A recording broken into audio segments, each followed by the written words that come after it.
¿Cómo están chicos? Muy buenos días. Lo que vamos a hacer ahora es vamos a reforzar un poquito la teoría sobre ejes. Es importante esta parte porque vamos a hablar también sobre los tipos de carga que pueden aparecer en los ejes y qué tipo de diagramas se deben de realizar. ¿Ya?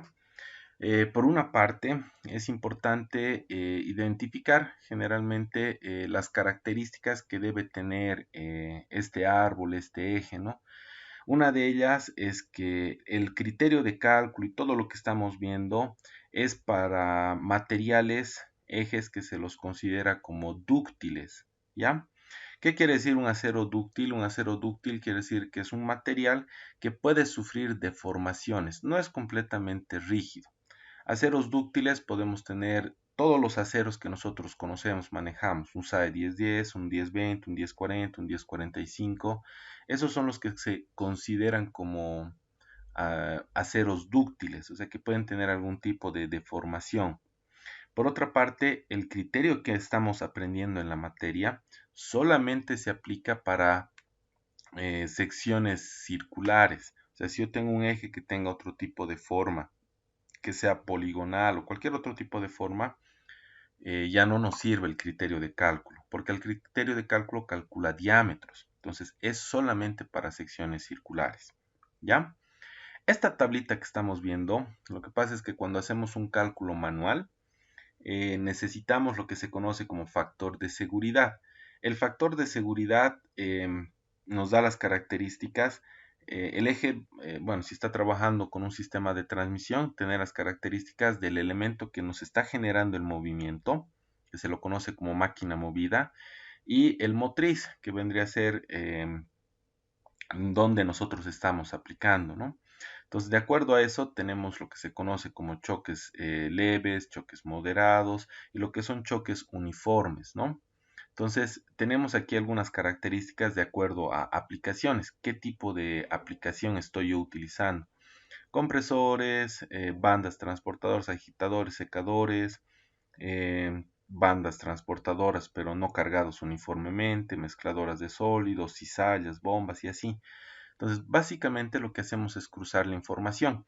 Yo tengo aquí algún tipo de motor de accionamiento. Pueden ser de velocidades, lo que se conoce como motores en baja, o sea, 1420, 1530 RPM, o los de, ya no son de baja, son de alta, ¿no? Entonces, lo que se hace es cruzar la información, pero esto es cuando hacemos el cálculo manual. Cuando trabajamos con el inventor ya no requerimos esto, el inventor maneja otro criterio, ¿ya?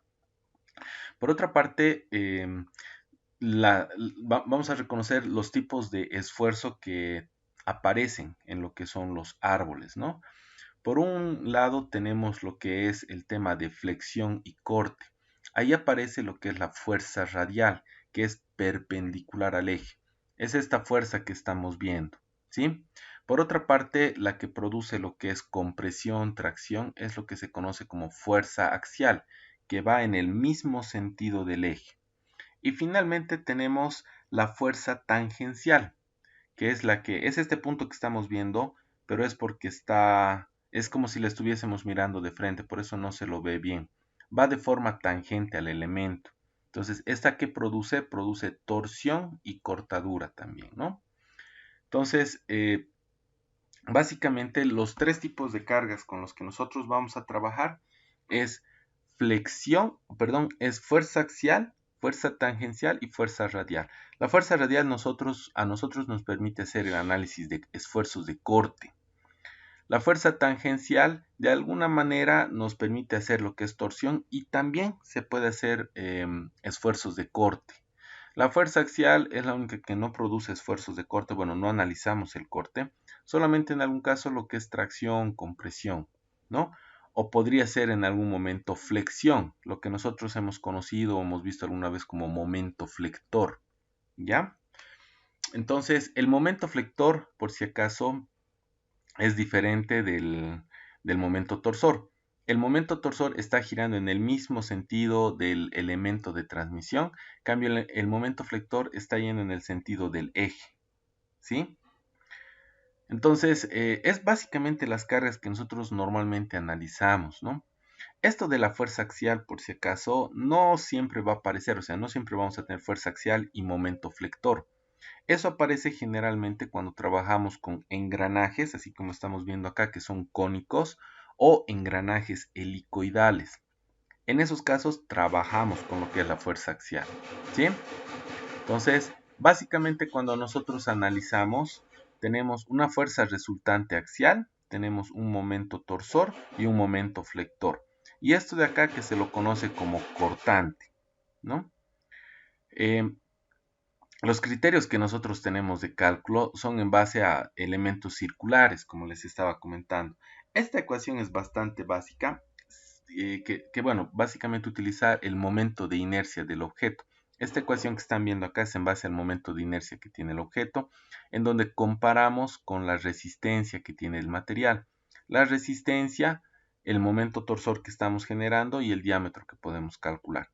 Nos permite hacer cálculos rápidos, pero no muy precisos. ¿Por qué? Porque solamente tomamos en cuenta el momento torsor, ¿no? Y no así si hay momento flector, si hay fuerza axial, si hay fuerza tangencial. Entonces no los tomamos en cuenta, ¿no? De esa manera es que surgen estos criterios, ¿no? Los criterios que les voy a mostrar a continuación.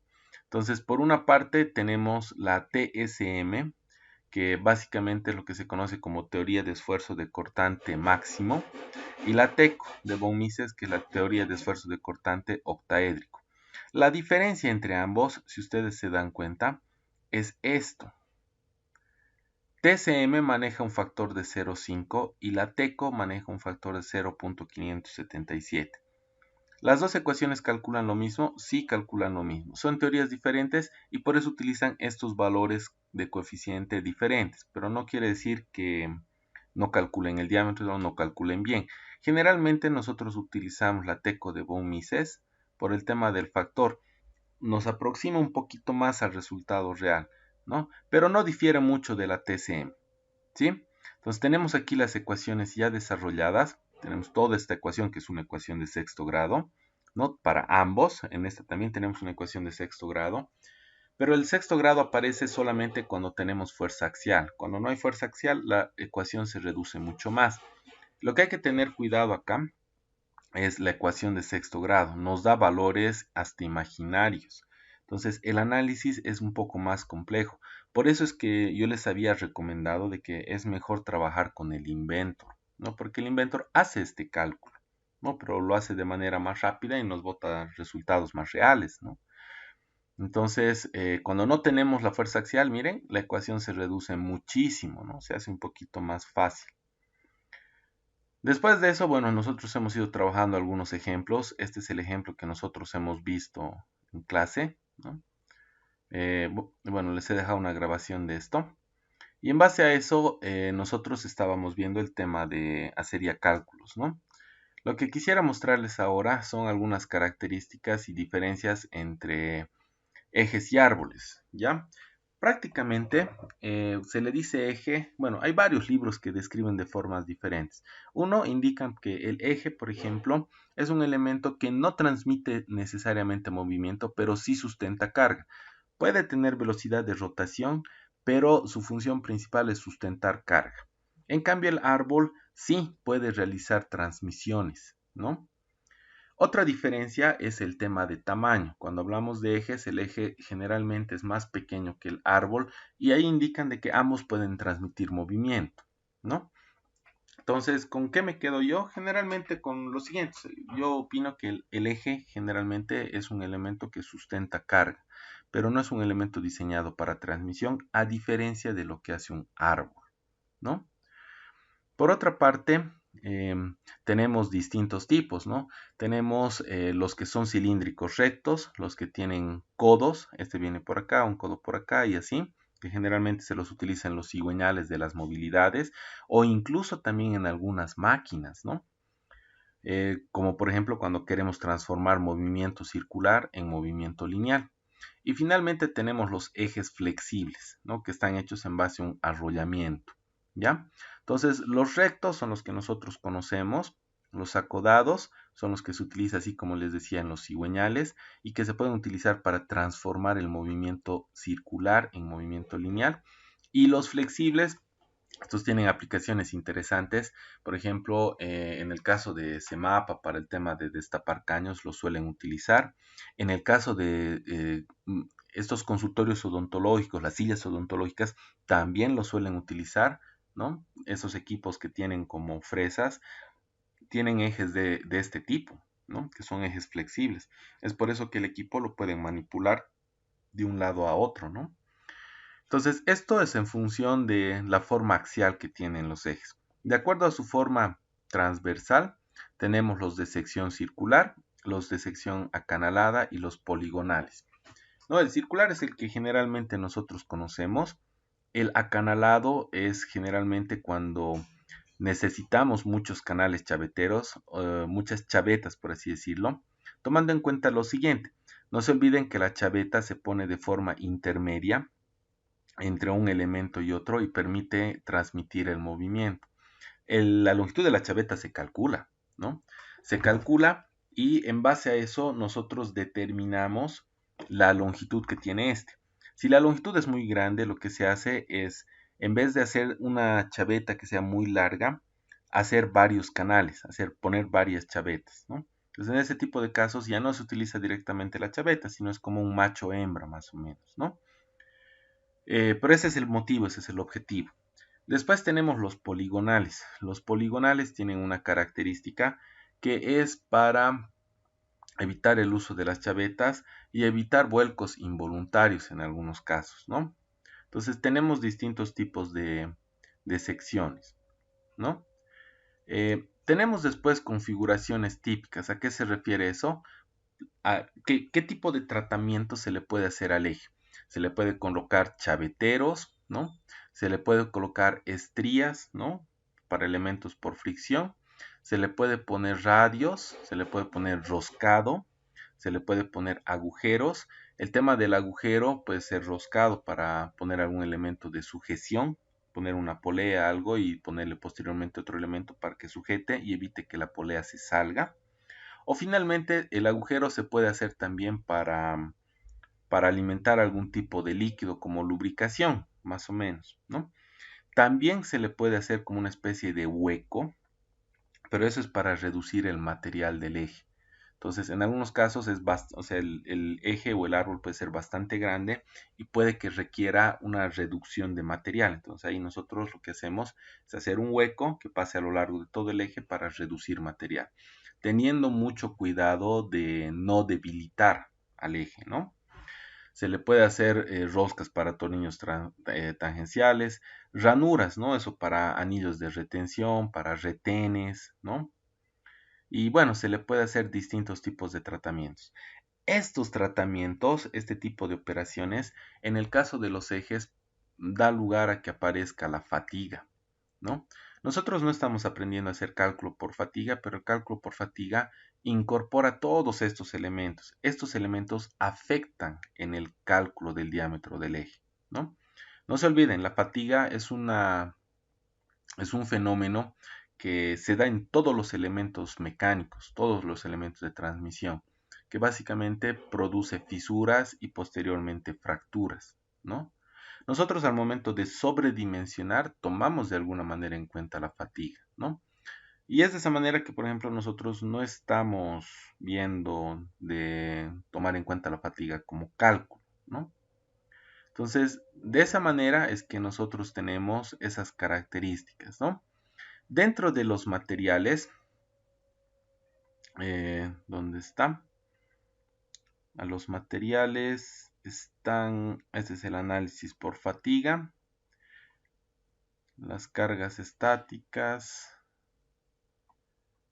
las ecuaciones, bueno, básicamente esto ya lo habíamos visto.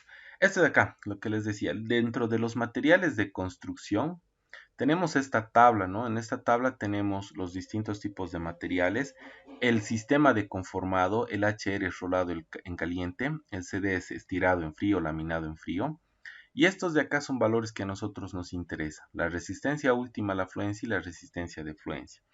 La resistencia última a la fluencia es un valor que nosotros vamos a utilizar solamente en casos en los que necesitemos o vayamos a requerir no usar un diámetro muy grande. Solo hay que tener cuidado que cuando trabajamos con estos valores estamos en la zona que se la conoce como elástico-plástica.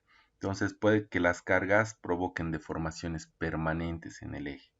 En cambio, la resistencia de fluencia es una zona bastante segura en donde las deformaciones vuelven a su estado normal, ¿no? Esta tablita tiene esto que se conoce como dureza de Brinell que nosotros no vamos a utilizar, ¿ya? Pero es importante que sepan, y esta tablita les podría llegar a servir cuando hagan algún trabajo de mantenimiento. Existen lo que son los durómetros. Entonces el durómetro permite identificar la dureza del material. Entonces si yo por ejemplo quiero hacer la sustitución de alguna pieza y no sé qué material es, entonces lo que tengo que hacer es agarrar un durómetro y de acuerdo a la dureza que este tiene, miren, yo puedo identificar qué tipo de material es. ¿Está bien? Entonces, chicos, el cuestionario que van a hacer es de esta parte de ejes, esta parte de árboles. Va a ser un cuestionario que va a ser bastante cortito, no va a ser largo y bueno, las preguntitas van a salir en función de esto, ¿ya? Entonces, les mando un saludo bastante grande, espero se encuentren todos bien y bueno, que tengan un buen fin de semana. El cuestionario, por si acaso, va a estar habilitado hasta el día de mañana, ¿ya? Muy bien chicos, entonces les mando un saludo grande y nos vemos hasta la siguiente semana.